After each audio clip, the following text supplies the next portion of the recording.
I've always been the type of girl who dreams bigger than the walls of her own home. My name is Faye, and if you saw me back then, you probably wouldn't have guessed I'd end up trekking through the Swiss Alps all by myself. I grew up in a house that was technically well off, but it never felt like a home. My parents only married because of an arrangement, and the air between them was always so cold and filled with resentment. I spent years feeling like a ghost in those empty hallways, just waiting for the day I could finally breathe. So, the second I finished high school, I packed a bag and decided to take a gap year to see the world. Switzerland was my very first stop, the place where I finally hoped to find some freedom and maybe, just maybe, find the legendary fashion designer I've admired since I was a little girl. I still remember that day in the Swiss Alps. I was trekking through the mountains with my walking stick, carrying this huge backpack that felt like it had my whole life inside of it. Tent and all, the view was just magnificent. I had never felt so free in my entire life. I stood there, taking a deep breath of that crisp, cold mountain air and letting it out slowly. I even held out both my hands and looked up at the sky, just soaking in the moment. But then, something strange happened. I heard a faint sound that definitely didn't belong in the mountains. I realized they were meowing sounds. I followed the noise until I reached a raging river nearby. My heart dropped when I saw a terrified cat stuck on a rock right in the middle of the rushing water. I couldn't just leave the poor baby there. I had to help. I quickly grabbed onto a nearby tree to steady myself and leaned out toward the rock. On my other hand, I held an open umbrella,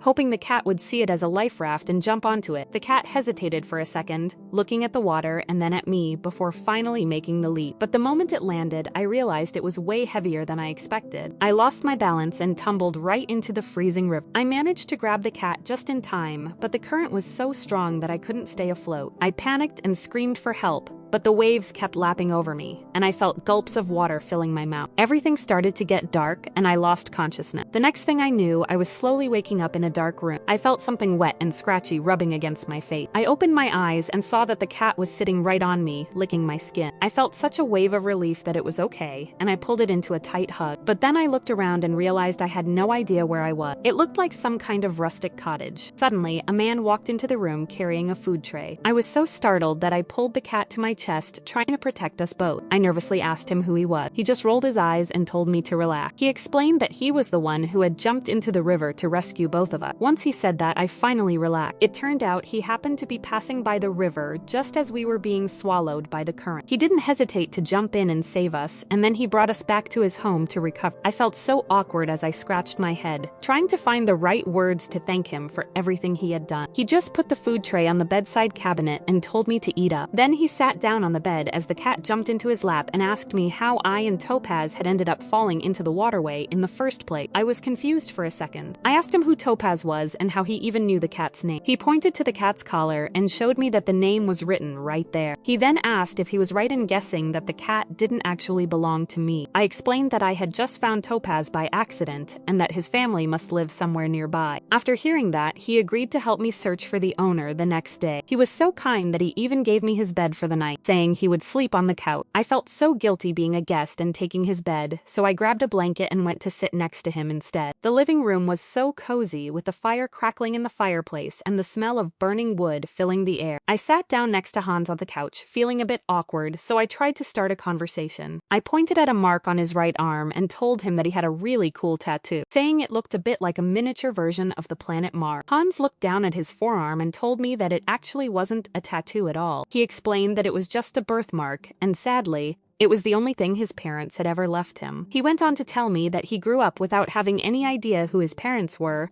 or why they had abandoned him. When he turned 18, he moved out of his foster home and came all the way here to start a new life as a herbalist. I let out a long sigh because I felt so sorry for him, but in a strange way. I could actually relate to his story. I tried to comfort him by saying that being alone is definitely hard, but having both parents doesn't always guarantee that you'll be happy. I opened up to him about how I was born into a wealthy family, but my parents only got married because it was arranged. They had resented each other for as long as I could remember, which made our house feel cold and empty. I hated being there so much that as soon as I finished high school, I took a gap year to travel the world, and Switzerland was my very first stop. It felt really nice to have someone to talk to like that. I could tell Hans felt the same way because he looked at me with such a touched expression, and I even noticed him blushing a little. The next morning, we took Topaz into town to see if we could find his owner. As it turned out, we arrived right in the middle of their annual festival. The streets were absolutely packed with people celebrating and waiting for the parade. Hans held my hand tightly so I wouldn't get lost, but the crowd was so overwhelming that I eventually got pulled away. I found myself stuck among all these sweaty people, and I started to feel really claustrophobic. Suddenly, a hand reached out and grabbed mine, pulling me through the crowd and leading me to a much quieter spot. I stood there panting with my hand on my chest, feeling so relieved that I could finally breathe again. When I finally lifted my head, I saw an incredibly handsome guy standing right in front of me. He was wearing a very polished suit that looked like he just stepped out of a magazine. He asked me with a worried look if I was okay. I was so shy that I looked down at my feet, and that's when I realized the bottom of my shirt had been ripped in the crowd. I started to freak out and tried to cover the tear, but he reached into his pocket, took out a beautiful silk scarf, and gently tied it around my waist to hide the hole. I just froze there for a second, totally amazed by how thoughtful he was. Right at that moment, my phone started buzzing in my pocket. It was a call from Hans, who told me to meet him at the fountain. I felt a bit of panic because I realized I had absolutely no idea where the fountain was in this crowded town. But lucky me, this gallant guy actually offered to walk me to the fountain. As we strolled through the festive streets, the smell of roasted nuts and the sound of distant music filling the air. He told me his name was Willard. He mentioned he lived in a nearby town and was just visiting for the festival. I opened up to him and explained that I was trying to find the owner of a lost cat I'd rescued. But the moment I pulled out my phone and showed him a picture of Topaz, his entire expression changed. He looked shocked and asked me if I was absolutely certain that this was the cat I had found. I nodded, wondering why he was so surprised. He went quiet for a long moment, looking deep in thought, and then told me quite seriously that he might know who the owner was. He explained that he had to leave right then, but he took out a handkerchief, scribbled an address and a phone number on it, and handed it to me. He told me to bring the cat to meet him at that location, and said it was truly a pleasure to meet me. Before he rushed off into the crowd, he actually bowed and kissed the back of my hand. It was so sweet that I just stood there with dreamy eyes, watching him disappear. I couldn't believe that thanks to Topaz, I'd get to see him again. Suddenly, Hans appeared behind me, still holding the cat, and asked me why on earth I was making such a funny face. I quickly told him all about my encounter with Willard. I had to do a bit of talking to convince him to come with me to the address on the handkerchief, as he seemed pretty skeptical at first, but eventually he gave in.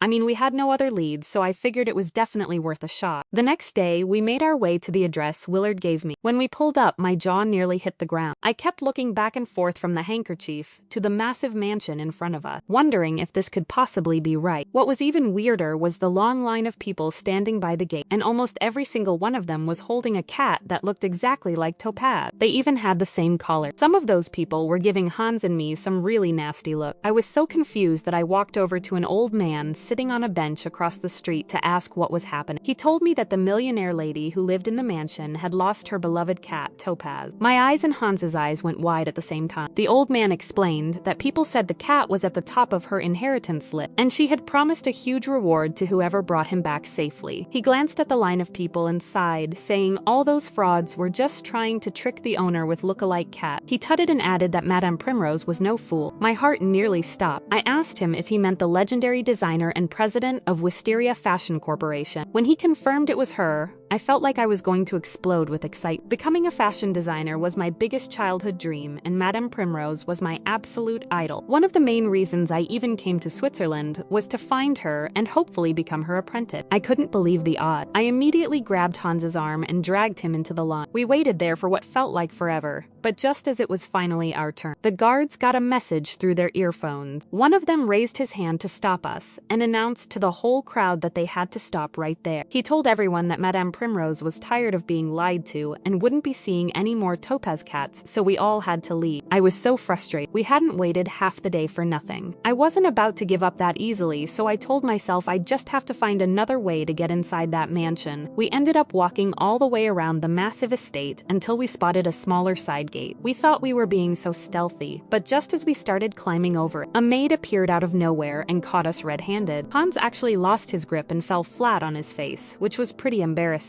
But instead of screaming for the guards, I noticed the maid looking at Hans in a way that was, well, a bit flirty. A light bulb went off in my head right then. I leaned in and whispered to Hans that this was our only chance, so he needed to go over there and use some of his charm on her. I even gave him a little push toward her. He looked completely confused for a second, but then he caught on. He walked up to her and told her that he thought she was really cute, giving it his absolute best effort at flirting. As soon as she started swooning over him, I jumped in and asked if she could help us return Topaz to his rightful owner. She hesitated for a moment, looking a bit nervous, but once we promised that we didn't want any money or a reward, she finally agreed to let us inside. The mansion was even more incredible on the inside, but we didn't have much time to sightsee. We decided to split up to find Madame Primrose faster, while Hans kept a tight grip on Topaz. I felt like I was wandering through a never-ending maze of hallways when I suddenly bumped right into a woman. She was the housekeeper, and she gave me the most terrifying glare. She told me to watch where I was going, and then demanded to know who I was and what I was doing there since she didn't recognize me. I started to stammer, trying to come up with an excuse, when suddenly Willard appeared. He stepped right between us and told her that I was his new friend and asked if there was a problem. The housekeeper immediately bowed and apologized to him, calling him young master, before she scurried away. I was so happy to see him. I told him it was great to see him again and asked if he actually lived there. But Willard's mood had completely changed. He became quite aggressive, putting his hands on my shoulders and demanding to know why I hadn't called him as soon as I arrived. He kept asking where the cat was and told me to give it to him right that second. I tried to get him to calm down, explaining that Topaz was safe and that I had just found out Madame Primrose was his owner. But he just got more agitated. He shouted that he was her grandson and told me to just give him the cat now. His behavior was so strange and desperate that it really creeped me out. I took a few steps back, refused to do what he said, and then I just turned and ran. I could hear him calling after me, saying that I didn't understand, but I didn't stop. Just as I was running, Hans came charging toward me, asking if I was okay. He looked so worried, but honestly, my eyes were fixed on the woman standing right behind him. It was Madame Primrose herself. She walked right up to me and took my hands in hers. She kept thanking me over and over for risking my life to save her precious Topaz. It was like a dream come true to be standing there with her, but in the back of my mind, I couldn't help but wonder why Willard had just disappeared without saying another word. That evening, Madame Primrose was kind enough to invite Hans and me to stay for a fancy dinner. Joining us at the long, elegant table were Willard and his mother, a woman named Agneta. As we ate, Madame Primrose opened up to me about why that cat meant so much to her. She looked so sad as she explained that 20 years ago her son, Mr. Alvarez, had passed away in a terrible car accident. Then, just a year after that heartbreak, her grandson Leroy had completely disappeared. She told me her grief was almost too much to bear until someone gifted her Topaz. It was only then that she finally started to heal. I felt so bad for her that I tried to offer some comfort. I told her that she still had Willard, and I even mentioned how he seemed like such an amazing grandson, with a great sense of style that he surely must have inherited from her. But my jaw nearly dropped when Madame Primrose corrected me. She said very bluntly that Willard wasn't actually her real grandson. It turned out Agneta was Miss Alvarez's second wife and was only the stepmother to the missing boy Leroy. Willard was actually Agneta's son from a previous marriage. I could see Willard and his mom looking incredibly uncomfortable, and I felt a huge wave of pity for him. It was clear Madame Primrose didn't even consider him part of the family, and that had to hurt. Suddenly, my thoughts were cut off by Hans being well hung. I was a bit annoyed because instead of just asking me to pass the salt, he reached right across the table, sticking his arm nearly in my face. He was sitting to the left of Agneta and was stretching out to grab the salt shaker in front of me. As he did, his sleeve slid up, revealing that birthmark on his arm. Agneta was the only one who had a clear view of it, and the second she saw it, she looked absolutely mortified. She was so shaken that she knocked over her glass, spilling wine all over the white tablecloth. Willard jumped up, looking worried, and asked his mom if she was okay. She didn't say a single word. She just turned and walked right out of the room. I had a strong feeling her reaction had everything to do with that birthmark on Hans's arm. Madame Primrose was clearly upset by the scene and wondered aloud if the woman had any manners at all. I quickly spoke up, suggesting that she might just be feeling unwell and offered to go check on her. I followed her out into the garden and found her at a gazebo. I didn't want to be seen, so I hid in some nearby bushes. I could hear her on the phone and she sounded furious. She was yelling at someone, saying they had one simple job to do, which was to take that pampered cat miles away. She was fuming because, despite their efforts, the cat had come back. I gasped in total shock, but before I could react, I felt a hand clamp over my mouth from behind. I spun around to see Willard standing there. He signaled for me to be quiet and whispered for me to hush. I just nodded, my face turning bright red because he was so close, and then we both listened as his mother continued her phone call. She sounded even more panicked now. She told the person on the line that things had gotten much worse because the stupid cat had actually brought the missing grandson, Leroy, back home. She hissed into the phone that she had seen that Mars birthmark with her own eye. She warned whoever was on the other end that if Madame Primrose ever found out about this, they were all finished. My head was spinning. That meant Leroy, the true heir, was actually Hans, and his own stepmother was the one who had secretly gotten rid of him all those years ago. It was so much to take in, And the worst part was that I was standing there hearing all this terrible news right next to her own son. I found a private corner inside the mansion and grabbed Willard's arm. I told him he had to get it together and asked if he actually knew about his mother's plan. Willard looked like he was struggling between being totally shocked and deeply hurt. He admitted that he knew his mom was behind Topaz going missing, which was why he had tried to take the cat away earlier, just to keep it safe from her. But he was horrified to learn about Leroy too. He called the whole thing heartless and asked me what he should even do, since she was still his mother after all. I could see his kind soul was being tortured by all this, and my heart really ached for him. I held his hand and told him that even though it was hard, he had to tell Madame Primrose the truth to make things right. I explained that it was actually the only way to help his mom redeem herself. He just stared at me with those dreamy eyes, and honestly, I felt my heart turn to mush right then and there. But suddenly, my phone buzzed. It was Hans calling to say we had to get going. I knew I couldn't wait any longer. I had to tell Hans the truth. We jumped into a cab to head back to his cottage, and I laid it all out for him. Hans just burst out laughing,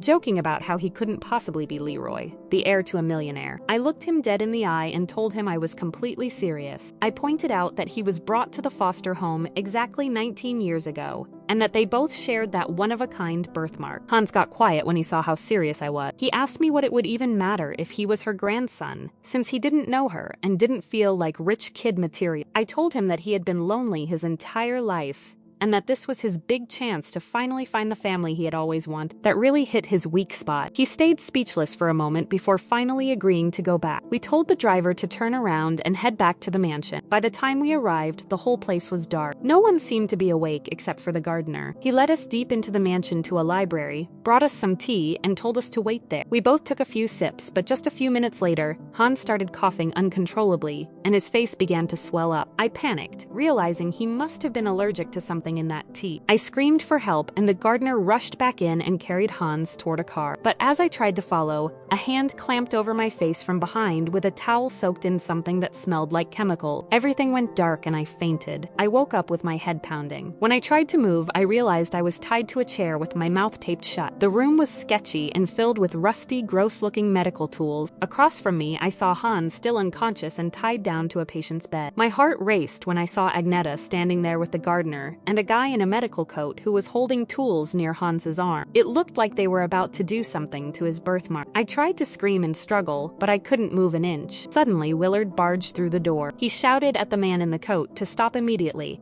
and threatened to call the police for running an unlicensed business. The man scrambled out of there fast. Willard rushed over to untie me while telling his mom that he knew everything and begged her to show some remorse. Agneta looked so ashamed. She cried out that everything she did was for Willard, because she felt miserable with how Madame Primrose treated her. Then she pointed to the gardener, saying he was the one who offered to help. I nearly fell over when Willard asked if she meant that Tim, the gardener, was actually his father. Tim just told Willard not to be a wimp, saying he had worked there like a servant just to stay close to him. He claimed they did all this so Willard could be the only heir. He then forced a tool into Agneta's hand and told her to finish the job on Hans's arm. Agneta started sobbing, saying she couldn't do it. Willard stepped in, telling that dirtbag to get away from his mom. He shouted that Tim never cared about him and was only manipulating Agneta to do his dirty work. He told Tim he would never be his father. Tim got furious, snatched the tool, and moved toward Hans himself. But right then, a loud meow echoed through the room and Topaz appeared out of nowhere. The cat jumped onto Hans and hissed at Tim. Seconds later, Madame Primrose walked in with the police right behind her. She told Tim to step away from her grandson and was outraged that he had lived under her roof while playing such foul tricks on her family. The cops took Tim away and rescued Hans. Thankfully, Hans came too, and he had the most tearful, beautiful reunion with his grandmother. They finally got the closure they deserved. Hans decided to stay at the mansion, and he even planted a big herbal garden there to heal people, just like he always dreamed. Madame Primrose was finally at peace, having her grandson and her cat back home. She even decided to be kind to Agneta,